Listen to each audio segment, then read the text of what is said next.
রাম মন্দিরে রামলালার প্রাণ প্রতিষ্ঠা নিয়ে আবেগে ভাসছে গোটা দেশ। সারাদিন রাজ্যের বিভিন্ন প্রান্তে চলে ধুমধাম করে রামের পুজো ও যজ্ঞ অনুষ্ঠান।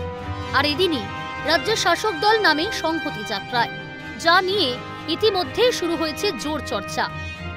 তবে উত্তর 24 পরগনার ভাটপাড়ার জহর পার্কের ছবিটা আলাদা। সেখানে রাম পূজায় মেতে ওঠেন ভাটপাড়া পুরসভার 9 নম্বর ওয়ার্ডের কাউন্সিলর জ্যোতি পান্ডে ও পরিবহন দপ্তরের ভাইস প্রেসিডেন্ট প্রিয়াঙ্কু পান্ডে। ধর্ম জায়গায় আছে, ধর্ম সঙ্গে রাজনীতি কোনো মেল হতে পারে না। ধর্মকে নিয়ে রাজনীতি যারা করছেন তারা ভুল করছেন। যদি পুজো করলে কারো ভোট বাড়ে বা কারো ভোট কমে, তাহলে আমি এটার উপরে বিশ্বাস করি না। আমি বিশ্বাস করি ভোট নেওয়াটা কর্ম নিয়ে, কি আপনি মানুষের জন্য কি করতে চাইছেন, কি করেছেন এবং আগামী দিনে আপনার কর্মসূচি কি। নিজের পুজো করব না নিজের ধর্ম ভুলে যাব, এর মধ্যে পার্টি কোনো কথা নেই। তো কাউন্সিলর হলে কোনো পার্টি এইরকম লেখা নেই কি নিজের ধর্ম ভুলে যাবেন, পুজো পাঠ ছেড়ে দেবেন। এদিকে তৃণমূল নেতা রামের পুজো ঘিরে শুরু হয়েছে রাজনৈতিক মহলে জোর জল্পনা। সনাতনী হিসেবেই পুজো পাঠ করছেন দাবি পদ্ম শিবিরের।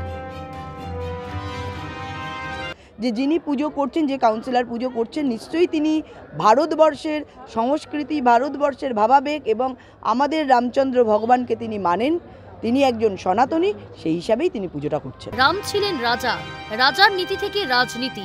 রামের মন্দির নির্মাণের অনেক আগে থেকেই রাজনীতি শব্দটি জড়িয়ে গেছে। মন্দির উদ্বোধনের দিনও বাদ গেল না রাজনীতি।